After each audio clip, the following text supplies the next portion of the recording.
I believe that each one of us is a mosaic of someone they love. Kumbaga, what we are now, our character, our dreams, ay malaking factor kung sino yung mga taong importante na nakapaligid sa atin. Ate Celine, you're the factor of who I am today. And I'm very grateful for that.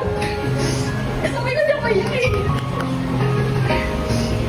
God knew it would be so hard for me to live without a sister. That's why He gave me you, kayo ni ate. 24 years ng buhay ko, I basically grew up with you. Hindi ko man talaga sabi sa'yo on a random thing, but you're one of the few persons that I look up to. I believe na ikaw ang bias ng lahat. Paborito ni Mami, paborito ni Tatay, paborito ni Ate Lisel, paborito ni Carlo, pati ako. Kasi ikaw yung pinakamabait sa aming magkakapatid. Ikaw din yung pinakamasunurin.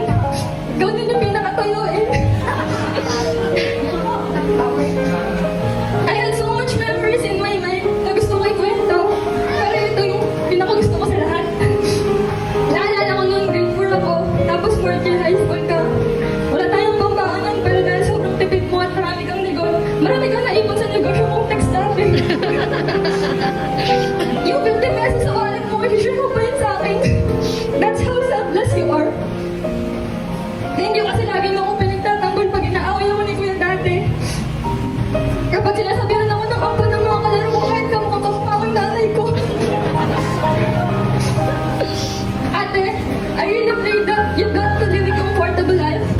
You've got to choose whatever your heart wants because you deserve it. Always remember that you're smart, you're beautiful and selfless, and you deserve all the good things life can offer. Manny, when you came here in the Philippines, I never thought na may clingy side pala yung ate ko. I hope you will take good care of my sister. Growing up with her, I've seen every version of who she is. I've seen her at her best and at her worst. I've seen her laugh and cry. And through all of that, I know one thing's for sure. She deserves someone who will stand beside her through all of it. When she's quiet, start thinking about everything you've said and done.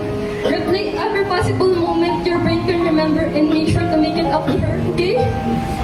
I hope you would enjoy growing old with my sister as much as you did growing up with her. Don't hurt my sister, okay?